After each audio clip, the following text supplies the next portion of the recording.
Bienvenidos. Hoy vamos a sumergirnos en cómo esas experiencias pasadas y a veces dinámicas que ni siquiera sabemos que están ahí en el inconsciente pueden dar forma a las dificultades que vivimos hoy. Vamos a verlo con ejemplos de análisis clínicos, a ver qué patrones emergen. Efectivamente, el objetivo es intentar entender el porqué, ¿no? El porqué de ciertos sentimientos o de ciertos comportamientos que a veces nos desconciertan. Y bueno, veremos cómo ciertas técnicas terapéuticas ayudan a descubrir esas conexiones ocultas. Muy bien, pues entremos en materia, si te parece. Tenemos el caso de Emma. Una mujer, 40 años, que llega con, bueno, falta de deseo sexual y bastante tensión física. Ella misma intuye que podría tener que ver con su familia, donde, según dice, las discusiones se evitaban siempre. Ajá. Pues mira, este es un ejemplo bastante claro de lo que llamamos somatización. O sea, síntomas físicos que en realidad tienen una raíz más bien psicológica, ¿no? De malestar. En su análisis, lo que se explora es justo esa conexión.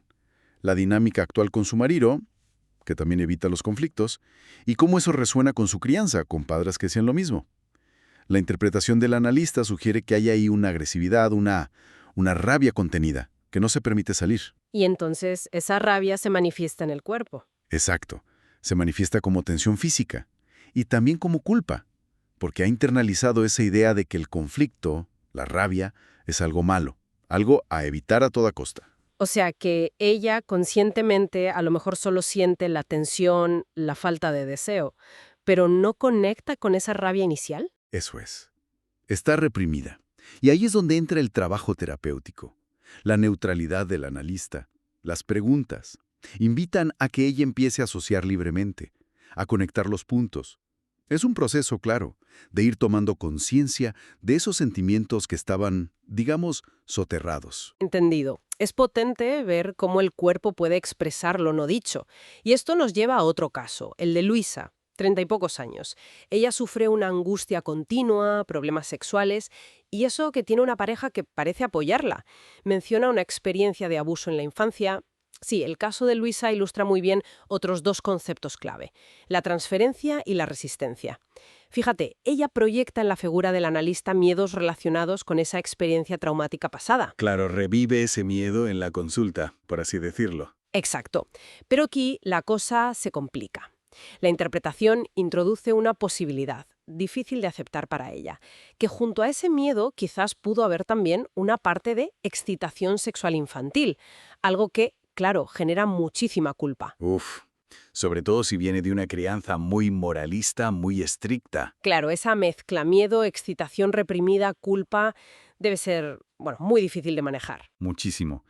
Y esa es la clave de su resistencia. Sus dificultades para seguir adelante con la terapia vienen en parte de ahí, de esa complejidad tan dolorosa.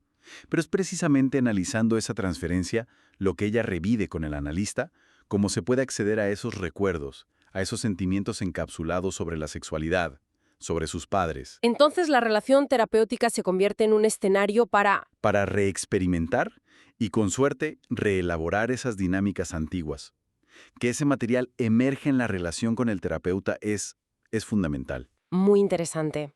Y también has mencionado los sueños como otra vía de acceso, ¿no? Tenemos a Jorge, un hombre ya en la segunda mitad de su vida, lucha con una necesidad constante de reconocimiento, le cuesta aceptar la frustración y tiene un sueño bastante llamativo. Así es, Jorge sueña con un sobrino suyo, que él describe como muy competitivo, y que en el sueño se cae desde una gran altura. El análisis de ese sueño sugiere que el sobrino en realidad simboliza una parte del propio Jorge, lo que a veces llamamos el puer eternus, el niño eterno. El niño eterno. Sí, esa parte nuestra que, digamos, se resiste a crecer, que exige éxito fácil, sin esfuerzo, y que no tolera bien la pérdida, la frustración, las limitaciones de la realidad. ¿Y la caída en el sueño? ¿Qué significa? Pues sugiere la necesidad psicológica de que esa parte infantil, tan demandante e irreal, metafóricamente muera o caiga, para dejar espacio a una perspectiva más madura. Fíjate que en el sueño también aparece una figura materna que se niega a aceptar la muerte del sobrino. Eso representa la resistencia interna de Jorge. Su propia resistencia a dejar ir esa parte infantil. Exacto, a veces ligado a lo que llamamos un complejo materno, la resistencia a abandonar esa posición y enfrentar la realidad, con todo lo que implica, incluidos los sentimientos difíciles, la tristeza. Es lo que se llama moverse hacia la posición depresiva, que, ojo, no es depresión clínica, sino la capacidad de aceptar la pérdida, el esfuerzo necesario, la tristeza inherente a la vida. El sueño como una especie de guía, entonces. Como una brújula, sí, señala el cambio psicológico que es necesario para madurar. Queda claro. Con estos 3 ejemplos hemos visto cómo lo inconsciente se manifiesta de formas muy distintas, ¿eh? Síntomas físicos en Emma, patrones de relación y resistencias en Luisa, el lenguaje simbólico de los sueños en Jorge. Exactamente. Si tuviéramos que resumir los conceptos clave que han salido, pues, el poder del inconsciente sin duda, el peso enorme de las experiencias pasadas, sobre todo las familiares. Hemos hablado de la transferencia, ese revivir relaciones antiguas en el presente, especialmente con el terapeuta. La resistencia, esa fuerza que nos impide ver verdades dolorosas. Y la interpretación como herramienta para dar sentido. Fundamental. Para construir un sentido, una narrativa que permita generar conciencia y a partir de ahí facilitar el cambio. También han surgido ideas como el complejo de culpa, los ideales del yo que nos presionan, y esa lucha interna constante entre nuestros deseos y lo que sentimos que son nuestras obligaciones, ¿no? La verdad es que es una mirada fascinante a esas partes ocultas de nosotros que influyen tanto en el día a día.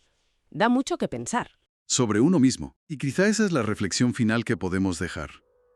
¿Qué creencias o patrones que no hemos examinado, quizás formados hace mucho, mucho tiempo, podrían estar dirigiendo de forma sutil nuestras propias reacciones y elecciones hoy, sin que seamos del todo conscientes de ello? Es, bueno, algo sobre lo que vale la pena pararse a pensar un poco.